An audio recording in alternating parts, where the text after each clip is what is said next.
안녕하세요. 40대의 후회 많은 인생을 살고 있는 남자입니다.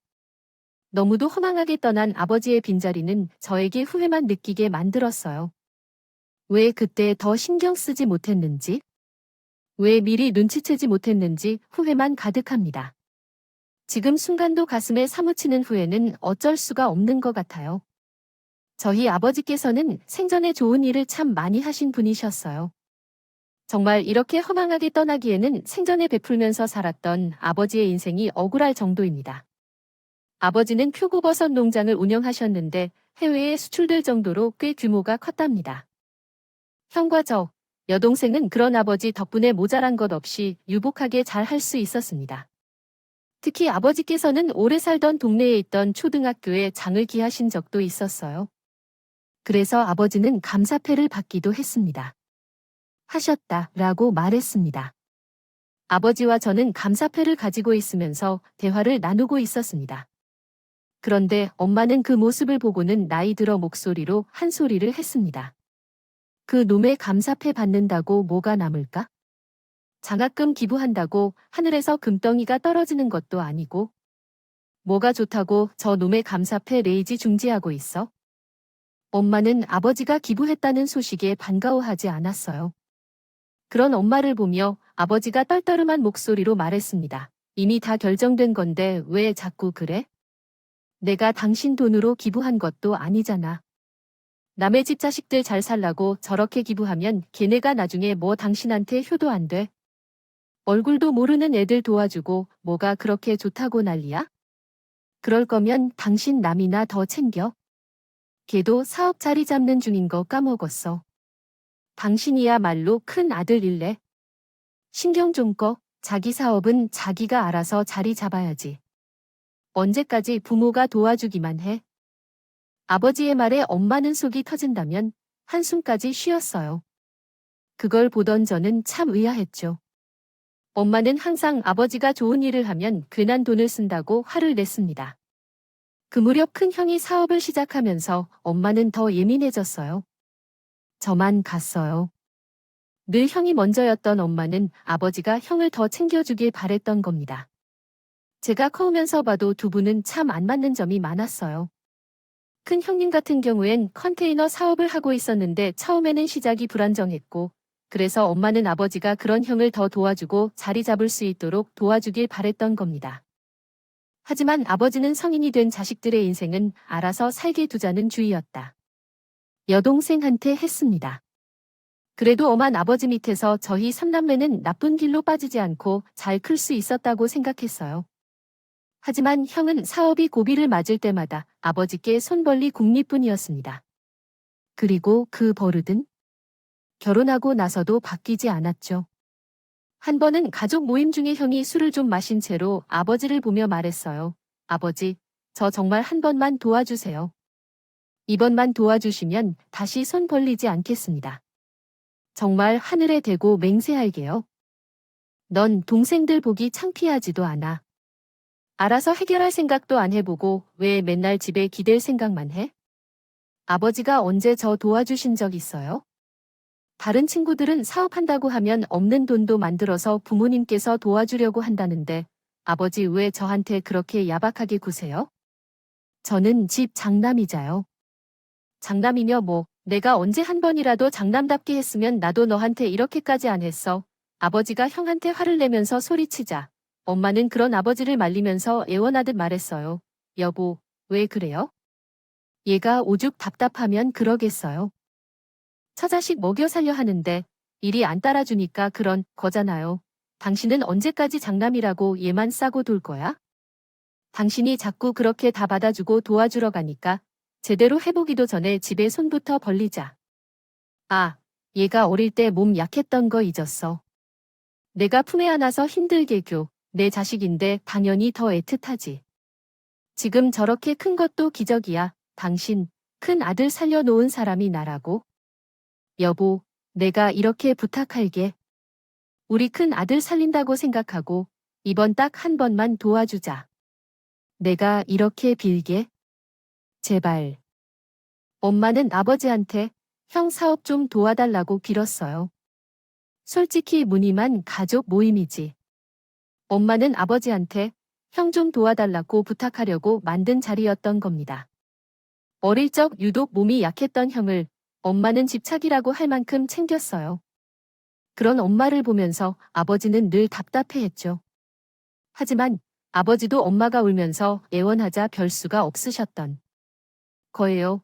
결국 아버지는 무릎을 꿇고 있는 형을 보면서 소리쳤습니다. 이놈아, 내 엄마랑 내 건을 어떻게 키운 줄 알아? 힘들게 키워놨으면서 알아서 좀 살 때도 됐잖아. 왜 이렇게 부모 속을 섞이는 거야? 죄송합니다, 아버지. 저 정말 이번이 마지막이에요. 다신 손 안 벌릴 테니까 정말이에요. 형이 아버지께 손을 벌릴 때마다 엄마는 그런 형을 감싸면서 아버지를 설득했어요. 저는 그런 모습을 볼 때마다 아버지가 참 안타까웠습니다. 오죽하면 여동생도 저한테 걱정하는 목소리로 이런 말을 할 정도였어요. 큰오빠 사업 어려울 때마다 일부러 엄마까지 앞세워서 그러는 것 같지 않아? 뭐, 아이 설마 아닐 거야? 이번에 가족 모임도 엄마가 큰오빠한테 꼭 애들까지 다 데리고 오라고 통화하는 거 내가 분명히 들었다니. 애들도 있어야 아버지가 넣어올 거라면서 그랬어. 엄마가 그랬다고 내가 분명히 들었어. 큰오빠가 또 엄마한테 먹고 죽을래도 돈이 없다고 하소연했겠지. 저 정도면 사업을 하지 말아야지. 매번 이게 뭐야? 저는 여동생의 말에 깜짝 놀랐죠. 그 당시 저도 가정을 꾸려서 살고 있었지만 아무리 힘들어도 아버지께 손을 벌릴 생각은 한 번도 안 해봤어요. 아버지가 피땀 흘려서 모으신 재산인데 제가 어떻게 함부로 손을 벌릴 수 있겠습니까? 그런데 형은 조금만 힘들어도 아버지를 찾아와서 손부터 벌렸습니다. 그래서 그때는 저도 형한테 단호하게 말했어요. 형, 다음부턴 힘들어도 절대 아버지한테 손 벌리지 마. 아버지가 나 도와주신다. 왜 내가 난리야? 엄마랑 형이 울면서 원하니까 도와주시는 거잖아. 아버지도 노엔 좀 편이시게 해드려야지. 매번 이렇게 엄마 뒤에 숨어서 아버지한테 릴 거야? 대체 언제까지 그럴 거야? 내가 도와줄 거 아니면 그만해. 내가 알아서 할 거니까 어차피 집안 장남은 나야. 그러니까 넌 가만히 있어. 형은 제가 무슨 말을 해도 어차피 집안의 장남은 본인이라면 화를 냈어요. 아마 이때부터 형은 아버지 재산이 자기 재산이라고 생각했던 것 같아요. 저는 형의 그런 까만 속을 전혀 눈치채지 못하고 있었죠. 도저히 말이 안 통하는 형을 두고 다시 아버지께 갔더니 여동생이 아버지를 살피고 있었습니다. 아버지, 괜찮으세요? 안색이 안 좋아요. 아니다. 내가 잠시 놀라서 그런가 보다.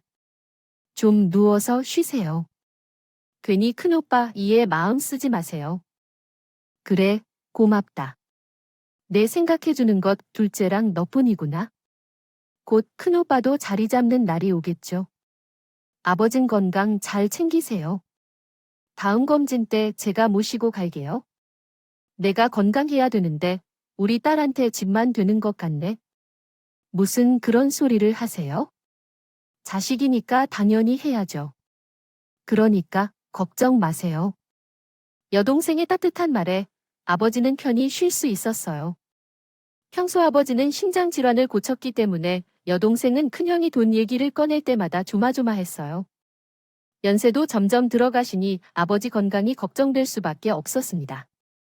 하지만 형은 아버지의 상황을 알면서도 늘 돈 문제만 생기면 아버지를 찾았어요. 그래도 불행 중 다행인 건 형수가 아버지께 참 지극정성이었다. 그랬죠. 정말 여동생만큼이나 아버지께 잘했던 사람이 형수 있어요. 아버지가 좋아하는 홍씨와 직접 끓여온 사골국까지 챙겨온 거예요. 아버지가 병원에 검진 다녀오는 날이라 저도 아내와 같이 아이들을 데리고 부모님 댁으로 갔죠. 그때 형수가 반갑게 저희를 맞이하며 말했습니다. 동서랑 같이 내려왔어요. 아이 바쁠 텐데 뭐 하러 왔어요? 안 그래도 내가 아버님 챙겨드리고 있었어요. 저는 혼자 부모님 댁에 왔어요. 있는 형수를 보면서 물었어요. 형은 안 오고 형수님 혼자 오신 거예요? 아, 그 사람이 오늘 같이 오려고 했는데 마침 딱 일이 생겨서요. 어쩔 수 없이 저 혼자 왔어요. 제가 사골국 좀 해왔는데 얼른 들어가서 같이 먹어요. 형수는 먼저 도착해서 아버지를 챙겨드리고 있었습니다. 제가 아내와 집 안으로 가보니까 부모님도 다 같이 식사하고 계셨어요. 그런데 엄마가 저와 아내를 보더니 날카로운 말을 내뱉었습니다. 너흰 왜 인제야 와. 형수가 제일 먼저 달려와서 이렇게 아버지 식사까지 챙겨야겠어. 엄마의 말에 저와 아내는 당황스러울 수밖에 없었어요. 형수는 전업주부였던 저와 아내는 맞벌이 하고 있었거든요. 퇴근하고 바로 왔는데 이런 소리를 들으니 억울하긴 했죠. 그때 아버지가 엄마를 탓하면서 말했습니다. 퇴근하자마자 온 것 같은데 왜 애들한테 트집을 잡아. 동주야. 오느라 고생했다. 어서 앉아라. 길은 안 막혔어네. 아버지, 몸은 좀 괜찮으세요? 난 괜찮아. 우리 막내딸이 같이 가줘서 수월하게 다녀왔다. 다행이에요. 다음엔 저희가 모시고 갈게요. 정확히 결과 나와봐야 알겠지만 그래도 건강관리 신경 쓰셔야 돼요. 제가 아버지를 보면서 걱정스러운 표정으로 말하니까 엄마는 또 다시 절 탓하면서 말하기 시작했습니다. 말로만 건강관리 신경 쓰라고 하지 말고 행동으로 보여봐네. 형순, 여기서 밥까지 차리고 내. 아버지 챙겨주려고 사골국까지 우려왔잖아. 그런데 왜 내가 형이 왔네 만에 찾고 있어? 형수 왔으면 됐지. 괜히 형을 찾고 그래? 형이 없으니까 물어본 거죠. 그리고 저희도 평소에 다 알아서 잘해요. 평소에 하며 뭐하니 눈으로 보여지는 게 없는데 그러니까 내가 내 형이랑 형수를 더 예뻐하는 거야? 엄마는 그날따라 유독 형네 부부를 감싸면서 저를 탓하는 겁니다. 오죽하면 보다 못한 아버지가 그런 엄마를 말리면서 말했어요. 애들한테 괜한 부담 주지 마. 그리고 둘째가 어디 부모 서운하게 하는 애야? 애들 알아서 하게 냅둬. 당신은 그런 말 좀 하지 말고 오늘은 큰며느리가 해온 것 좀 봐요. 얘가 이거 가져온다고 얼마나 준비를 많이 했겠어요. 나도 눈이 있고 입이 있는데 당연히 알지. 누가 몰라. 큰며느리 고생했다고 다 알아. 근데 당신처럼 비교하면서 말하면 누가 좋아하겠어. 제발 애들 좀 비교하지 말라고 내가 몇 번이나 말해. 결국 엄마는 아버지와 이야기하다가 자리를 박차고 나갔어요. 알고 보니까 엄마는 제가 그 자리에서 형을 찾았다는 게 싫었던 거예요. 엄마는 형이 아버지 눈밖에 날까 봐 늘 전전긍긍이다. 그런 엄마를 잘 알고 있었기 때문에 아버지는 엄마한테 자꾸 비교하지 말라고 한 소리를 하셨던 거죠. 정말 엄마한테는 큰 영뿐인 사람처럼 평생을 살았다고 해도 과언이 아니었어요. 그러던 어느 날 아버지가 73세가 되던 해 우려했던 일이 터지고 말았던 겁니다. 바로 아버지께서 뇌출혈로 갑자기 쓰러지고 말았어요. 정말 온 가족에게 청천벽력 같은 소식이었고 저는 놀라서 아버지 병원으로 달려갔어요. 먼저 도착한 형을 보면서 급하게 물었어요. 형, 아버진 어떤 상태야? 뇌출혈이 일단 수술 끝나봐야 안다고 하더라고. 기다려보자. 저는 아버지가 그저 건강하게 깨어나시겠습니까?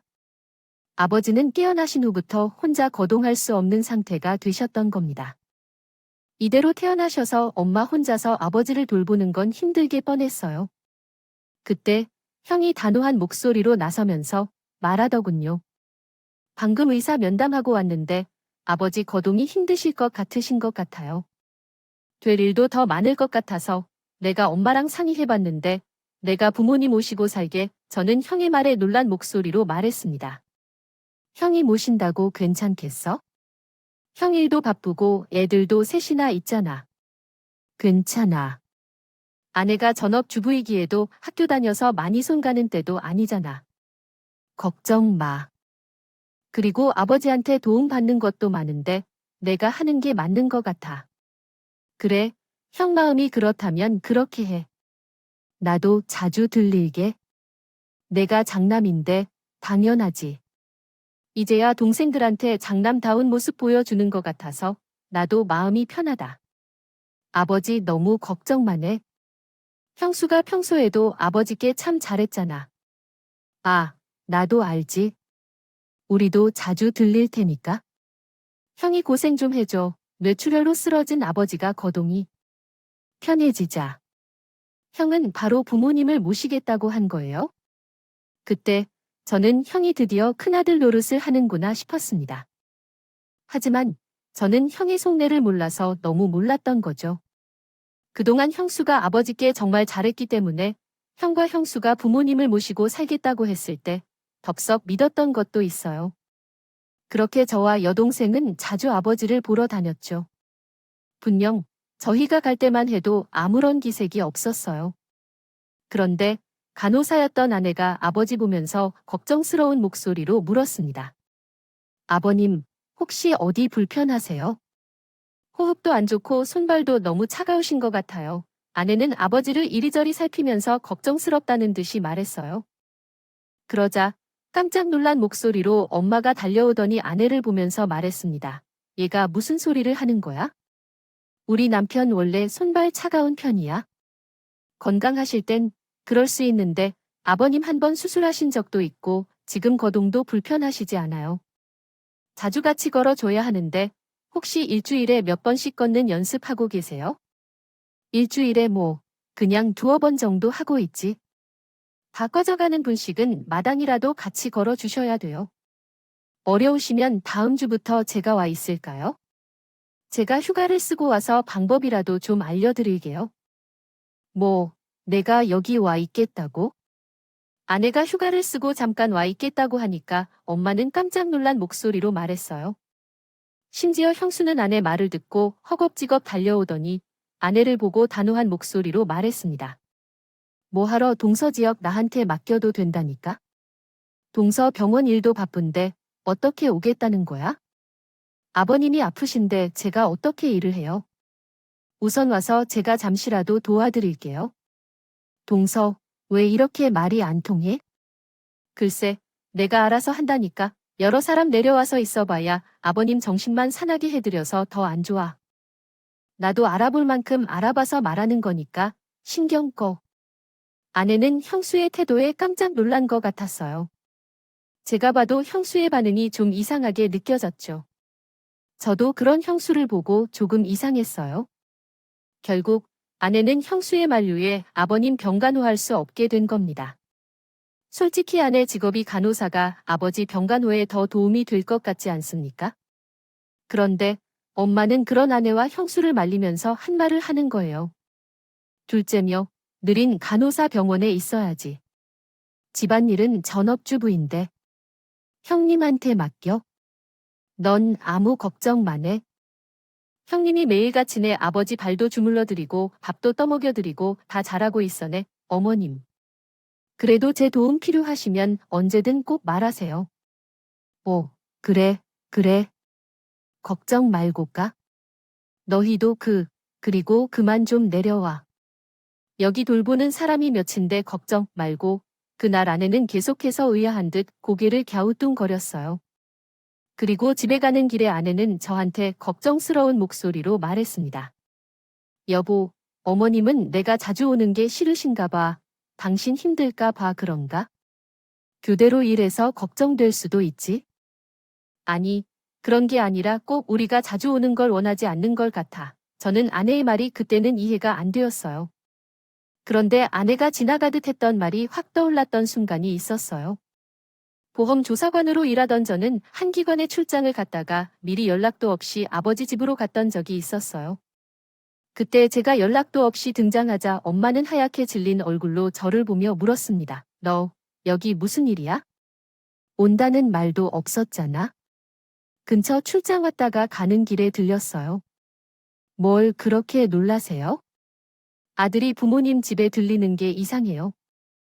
아니, 그런 게 아니라 갑자기 무슨 일인가 해서 그랬지. 예, 며느라, 우리 동주야. 지금 들어갈 거야. 엄마는 꼭 집안에 있는 형수한테 고래고래 소리를 지르면서 미리 경고하듯 말했어요. 그런 엄마가 이상해 보였지만 그때는 대수롭지 않게 생각했죠. 그리고 제가 방 안으로 들어갔더니 아버지는 촉촉한 눈가로 저를 바라보셨다. 보고 깜짝 놀랐습니다. 그때 형수는 젖은 수건으로 아버지 손과 팔을 닦아주면서 옆에 있었어요. 저는 아버지를 보면서 다급하게 물었습니다. 아버지, 지금 우시는 거예요? 동주야, 말씀해보세요. 어디 아프세요? 동주야, 배고프다. 저는 아버지가 갑자기 배고프다고 하는 말에 깜짝 놀랐습니다. 제가 도착한 시간이 2시쯤이었는데 당연히 점심을 드셨을 시간이었거든. 그래서 저는 옆에 있던 형수한테 깜짝 놀라려고 했지만 그에 앞서서 문장이 끝나고 있었습니다. 물었습니다. 아버지, 점심 안 드셨어요? 점심 약 드시려면 밥 드셔야 할 시간이에요. 드셨는데 요즘 자꾸 배가 고프다고 하세요. 저도 그래서 정말 난감해요. 아가씨와 전화할 때도 계속 배고프시다고 하시지만 아버지가 힘도 너무 없고 말씀도 제대로 못 하시는데 진짜로 어디 안 좋으신 것 같아요. 병원에 잠깐 모셔가 봐요. 어제 검진 받고 왔는데 아무 이상 없다고 했어요. 지금 저 의심하시는 거예요? 제가 언제 형수님을 의심했나요? 아들로서 걱정하는 마음은 이해하는데 그래도 옆에서 가장 가깝게 모시고 있는 건 저예요. 아침 저녁으로 매일 아버님 손발 닦아드리면서 혈액순환 잘 되라고 마사지도 해드리고 있어요. 이거 다 제가 배워서 하는 거라고요. 그런데 지금 절 의심하시는 되겠어요? 형수의 말을 듣고 나서 저는 너무 당황스러웠어요. 그 순간 제가 뭘 잘못한 건가 싶었죠.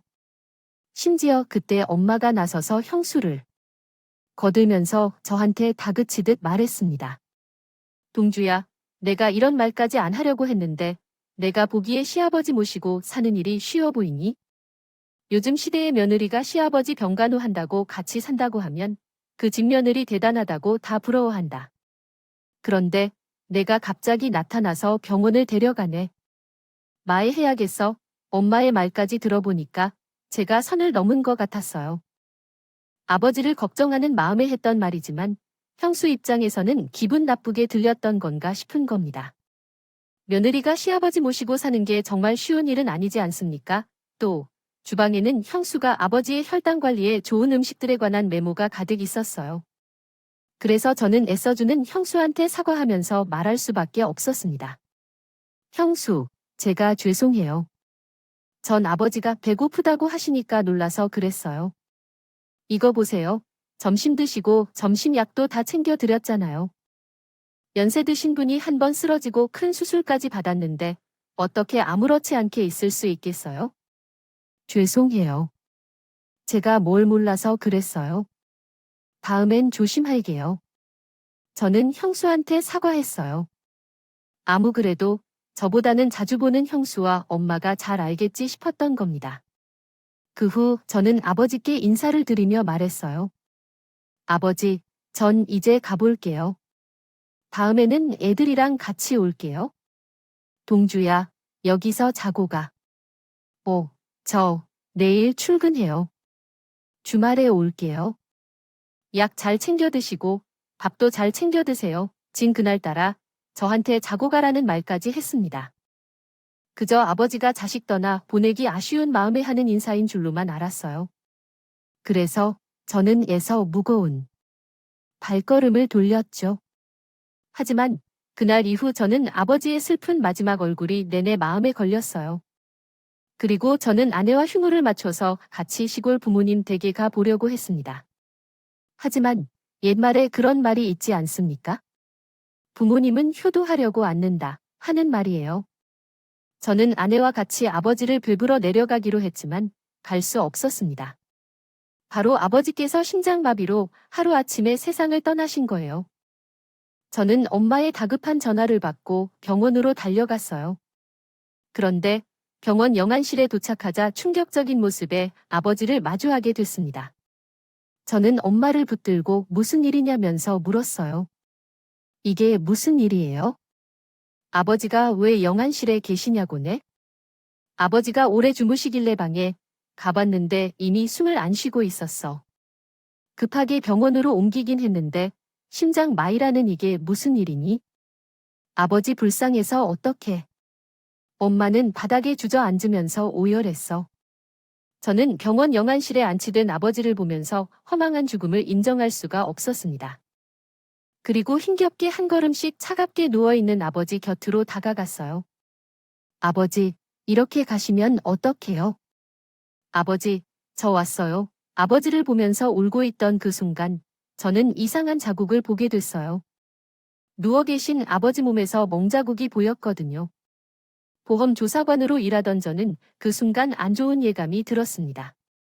그리고 거동이 불편했던 아버지 몸에 멍해 있다면 이건 누군가가 폭행을 가했다는 게 확실하다 싶었죠. 그리고 아버지를 이리저리 살피기 시작했습니다. 그 끝에 제 결론은 단 하나였어요. 아버지 죽음에 무언가 있다는 걸 느꼈고 그 순간 정신을 다함과 혹신이 가득 채웠습니다. 잡고 가족들 모르게 아버지 소지품을 찾았습니다. 그리고 저는 간호사의 도움으로 아버지가 병원에 실려오실 때 입고 있던 소지품을 볼 수 있었어요. 거기엔 아버지가 평소 목에 걸고 다니던 휴대폰이 있었습니다. 그 순간 아버지 휴대폰은 제가 들고 있어야겠다 싶었어요. 그리고 저는 아내도 모르게 제 차로 가서 아버지 휴대전화를 뒤지기 시작했습니다. 잠금 설정이 안 되어 있던 아버지 휴대폰에서 저는 의문의 녹음 파일들을 다량 발견했어요. 아버지는 일을 할 때부터 실수를 줄이기 위해 늘 녹음을 하시는 습관이 있으셨어요. 그러다 보니까 일을 그만둔 후에도 중요한 일이 있으면 늘 녹음을 해두셨고, 이런 습관이 있던 아버지를 잘 알기 때문에 저는 휴대폰을 제일 먼저 찾았던 겁니다. 그런데 녹음 파일을 확인한 전 큰 충격을 받고 말았어요. 바로 거기엔 형과 형수, 그리고 엄마의 실체가 그대로 녹음된 채 있었거든요. 첫 녹음 파일부터 너무 충격적이라 지금도 기억이 나네요. 시끄러운 소리가 들렸고 아버지는 힘겨운 목소리로 형수를 부르며 말했습니다. 너야, 물 좀 줘. 아, 물은 왜 자꾸 찾아요? 물 마시고 나면 화장실 간다고 할 거잖아요. 누구 똥개 훈련 시켜요? 나 목이 너무 말라. 제발 물 좀 줘. 혼자서 화장실 갈 거 아니면 물 달라는 말도 하지 마요. 아시겠어요? 혼자 제대로 걷지도 못하는 사람이 왜 이렇게 말이 많아? 아, 귀찮아 죽겠네. 정말 형수는 아버지의 부탁을 매몰차게 거절하면서 소리쳤어요. 상황을 보니까 아버지가 뇌출혈로 혼자서 거동도 제대로 못하던 시기 같았습니다. 아마 그때부터 형수는 아버지를 제대로 돌보지 않고 흉내만 내고 있던 거예요. 그걸 듣던 저는 아버지 힘없는 목소리에 하염없이 눈물만 흘렸어요. 녹음 파일은 하나씩 넘길수록 경악을 금치 못할 정도였습니다. 형수의 만행도 기가 막혔는데 엄마의 태도는 저를 기겁하게 만들었어요. 여보, 배고파.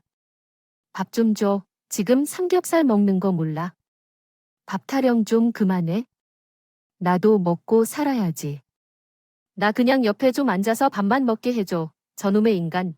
어떻게든 살겠다고 지팡이까지 짚고 온 거 봐. 내 안에 12밥도 주지 마. 저거 봐. 아유, 귀신은 뭐 하나 몰라. 저 인간, 안 잡아가고 말년에 아주 혹을 붙였네. 당신, 지금 그게 할 소리야. 어떻게 나한테 이럴 수가 있어? 시끄러워. 야, 동우야네 아버지 방문 좀 제대로 닫어. 아예 자물쇠 같은 걸로 잠가 버리던지. 내가 밥맛이 다 떨어진다. 엄마는 큰 형까지 불러서 아버지를 방에 가뒀어요. 심지어 형은 그런 엄마의 말에 단 한 번도 반박하지 않고 아버지한테 화내면서 소리치는 것 같았습니다. 그냥 좀 방에 있으라고 했잖아요. 왜 자꾸 나와서 식구들 기분 나쁘게 만들어요? 너 그러다 천벌받아. 이 노만 애네.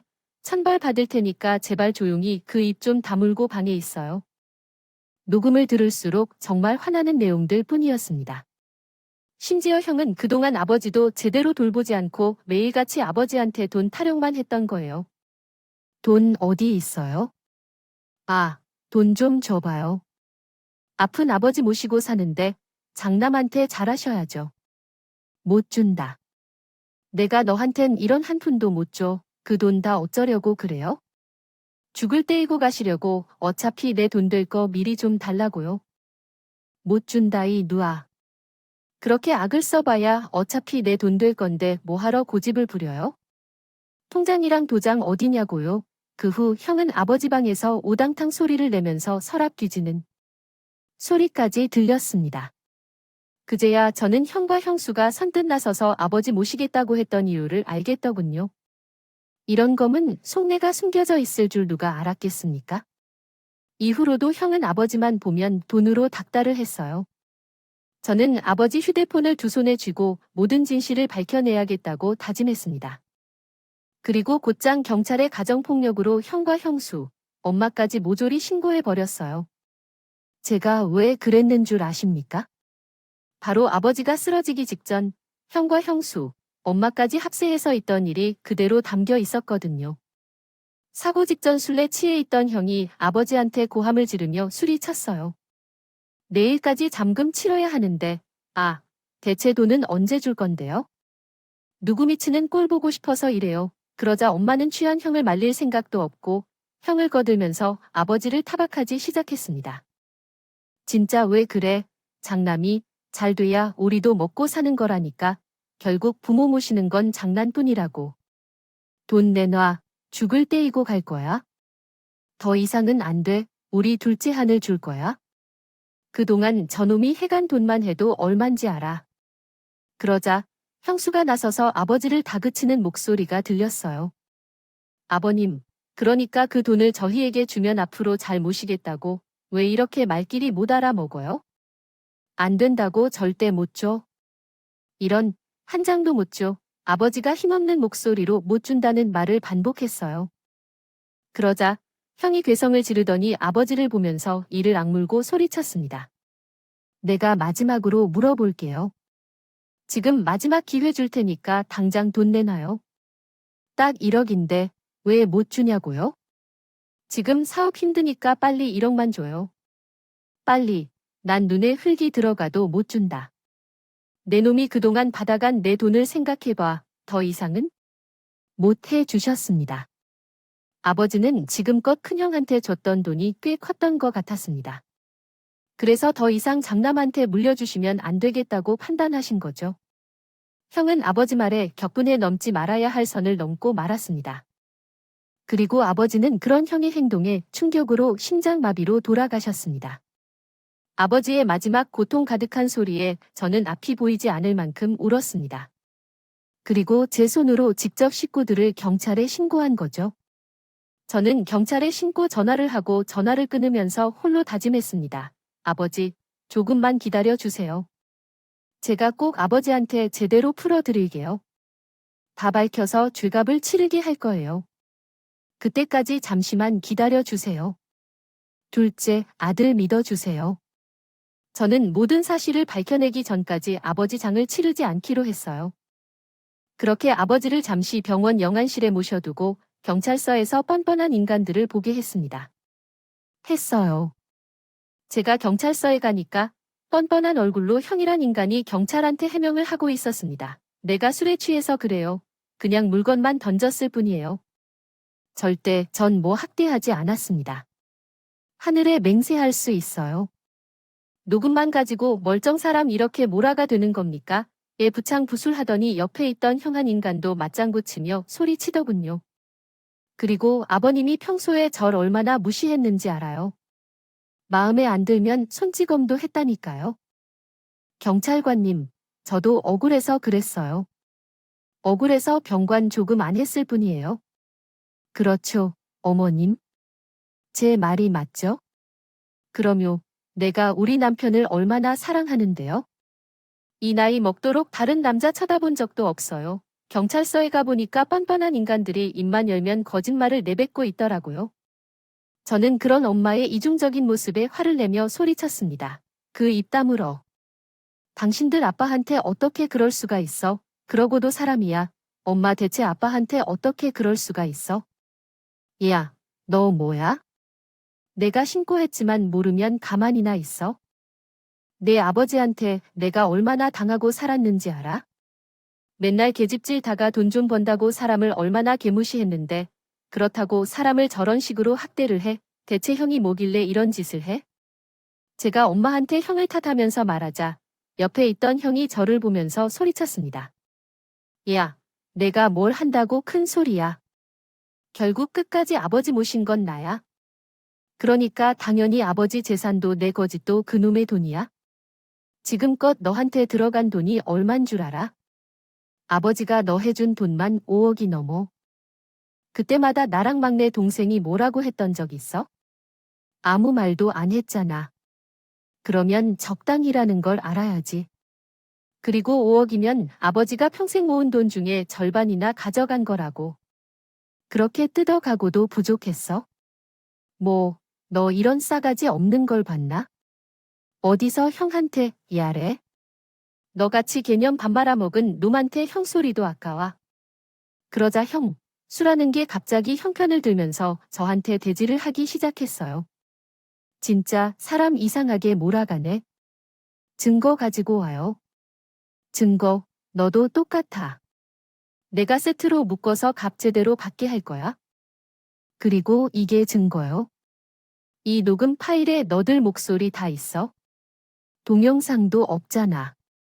위아래도 모르고 날뛸 줄만 알지? 제대로 된 증거도 없잖아. 진짜 우리도 짜증난다고. 그 와중에도 제대로 된 증거도 없으면서 사람 몰아가냐면 소리를 지르는 겁니다. 어쩜 그런 짓을 해놓고 이렇게 뻔뻔할 수가 있는 건가요? 그래서 결정적인 제보라도 찾기 위해 동네 사람들을 찾아갔습니다. 한 동네에서 오래 살았기 때문에 저희 아버지를 아시는 분들이 많았어요. 그때 동네 노인회관에 음료수를 사들고 가서 아버지가 어떻게 사셨는지 뒤를 밟기 시작했죠. 그러자 어떤 할아버님께서 제 손을 꼭 잡으면서 소리치셨어요. 이 놈아, 왜 이야 왔어? 죄송합니다. 제가 너무 늦었습니다. 일찍 와서 아버지에 대해 물어봤어 했는데 죄송해요. 내 아버지처럼 불쌍한 사람 없어. 평생 자식밖에 모르던 사람이야. 내 엄마가 옆 동네 김씨랑 바람나서 동네가 난리 났을 때도 내 아버지 오로지 자식들 생각해서 참았어. 네, 그런 일이 있었어요. 끝까지 애들은 몰라야 한다고 얼마나 노력했는지 몰라. 그런데 그렇게 이해만 하던 사람이 정작 뇌출혈로 쓰러지니까? 내 엄마가 어땠는 줄 알아? 매일 내 엄마 소리 지른 소리에 잠도 못 잘 정도였어. 아주 얼마나 사람을 쥐잡듯이 잡았는지 몰라. 혹시 부모님 싸울 때 직접 보시지 못했어요? 하지 내가 내 아버지 집 옆에 살잖아. 그만 좀 하라고 소리치니까 남의 일에 신경 끌라면서 나한테 맹수처럼 달려들더라. 그 여자가 그런 사람이야. 누가 한마디 하면 죽일 듯이 달려들어서 사람들이 피해 다녔다. 내가 그때 더 말렸어 했는데 다 내 탓이야. 동네 사람들은 하나둘 저한테 다가와 그동안 목격했던 일들을 말해주기 시작했습니다. 그동안 몰랐던 실체를 들으면서 저는 동네 분들에게 오열을 하면서 부탁했습니다. 어르신들, 저 좀 도와주세요. 저희 아버지를 위해서 탄원서 좀 써주실 수 있을까요? 그리고 제발 이 사건의 증인이 되어 주세요. 정말 절실하게 도움이 필요합니다. 제가 이렇게 부탁드릴게요. 저는 무릎을 꿇고 고개를 숙이면서 눈물을 흘리며 간곡하게 부탁했어요. 그러자 어떤 할머니께서 저를 보며 말하셨습니다. 우리가 당연히 해야지. 이 동네 오래 살면서 그렇게 좋은 사람 내 아버지뿐이었어. 우리가 뭐든 도와줄게. 좋은 사람 편히 쉬게 해줘야지. 그러자 다른 분들께서도 모두 돕겠다며 나섰어요. 그 결과 정확하게 27장의 탄원서를 모을 수 있었습니다. 심지어 증인까지 자처해서 기꺼이 경찰서까지 나와 주셨어요. 그리고 탄원서와 증언들이 모두 채택되면서 악마 같은 인간들이 법의 처벌을 받을 수 있었습니다. 노인학대 및 폭행으로 형이란 인간은 1년 10개월형에 처해졌고 형수랑 여자도 징역 6개월을 받았어요. 그리고 같이 가담한 엄마란 인간도 징역 1년을 선고받게 된 겁니다. 저희 아버지 인생을 이렇게 망쳐놓고 가해자들이 겨우 이 정도 처벌을 받게 된 게 충격적이었어요. 심지어 판결 사유도 기가 막혔습니다. 초범의 사망에 이르는 만큼 직접적인 정황이 없다는 거였죠. 이게 말이 됩니까? 아버진 75년 동안 한평생 동네 분들의 존경을 받았고 자식한테도 한결같이 자상한 분이셨어요. 이런 아버지를 위해 제대로 된 복수도 갚아주지 못한 게 한 여동생은 판결이 끝나고 엄마란 여자를 보면서 소리쳤어요. 도대체 왜 그랬어? 엄마라고 부르고 싶지도 않아. 당신, 왜 그랬냐고. 날 제일 많이 닮은 장남을 도와주고 싶었어. 됐냐? 구두쇠 같은 양반이 곧 죽어도 돈을 안 주는데 어떻게 그럼 우리 장난만 있으면 내 노후가 편할 거라고 믿었어? 왜? 당신, 인간도 아니야. 다시 내 눈앞에 나타나지 마. 여동생도 밝혀진 증거들과 판결에 억장이 무너진 듯 울었습니다. 얼마나 충격이 컸겠습니까? 평소 아버지와 자주 통화하던 여동생도 자책을 많이 했어요. 그 후 인간의 탈을 쓰고 짐승만도 못한 인생을 살았던 세 명이 구치소로 끌려갔습니다. 그리고 저와 여동생은 눈물로 장을 해야만 했어요. 그들은 장례식도 보지 못했고 증인으로 와주신 동네 주민들께서 아버지의 마지막을 같이 슬퍼해 줬습니다. 저는 아버지 영정사진을 보며 목 놓 울었어요. 아버지, 못난 절 용서하세요. 잘못입니다. 열을 제쳐두고 아버지 곁을 지켰어 했는데 제가 너무 늦게 왔어요. 절대 절 용서하지 마세요. 하염없이 울고 있던 제 옆에서 여동생은 저와 같이 울면서 소리쳤습니다. 우리 아버지 불쌍해서 어떻게 매일 통화하면서 몰랐던 내 탓이야. 오빠, 내가 바보 같았어. 아버지, 나 힘들 때 내 곁에 있어 주셨는데 난 그러지 못했어. 아버지 곁을 지켰어야 했는데. 아니야, 자책하지 마. 아버진 그래도 내가 있어서 행복하셨을 거야. 우리가 이러고 있으면 아버지 편히 못 쉬어. 마지막은 편하게 해드려야지. 아버지, 죄송해요. 제가 아버지 사랑에 효도하고 싶었는데 이렇게 가버리실 줄 몰랐어요. 제가 너무 늦었어요. 여동생은 땅을 치며 울었습니다. 그런 여동생과 저를 보면서 동해 주민분들도 많이 울고 저희를 위로해 주셨습니다. 지금 아버지를 떠나보낸 지도 어느덧 넉 달이 흘렀습니다. 그동안 경황이 없어서 전하지 못한 감사의 뜻을 전해보려고 해요. 아버지 사랑해주신 모든 우리 동네 주민분들 감사드려요. 그리고 이 긴 사연을 아버지께 마지막으로 바치고 싶습니다. 아버지, 그곳에서 편히 쉬고 계시죠? 못해드린 게 많아서 제가 면목이 없네요. 더 잘해드리지 못한 불효자를 용서하지 마세요. 아직 해드리고 싶은 게 더 많아서 후회만 남았습니다. 그래도 저는 아버지 아들로 살 수 있어서 너무 행복했어요. 좋은 추억과 아버지가 주신 사랑 가슴에 품고 열심히 살아볼게요. 그리고 먼 훗날 다시 만나면 꼭 자랑스럽게 인사드릴게요. 그리운 나의 아버지, 정말 사랑합니다. 이 사연을 쓰면서 아버지에 대한 후회와 죄책감에 눈물이 났습니다. 제 사연을 들으시는 분들이 부모님께 효도할 기회를 놓치지 않길 바랍니다. 그리고 꼭 건강할 때 부모님께 전화라도 한 번 더 해드리면 어떨까요? 지금 와서 후회되는 건 아버지께 더 자주 연락조차 못했다는 게 참 미련처럼 남네요. 부디 말에는 가족들과 따뜻한 사랑을 나누시길 바라겠습니다. 감사합니다.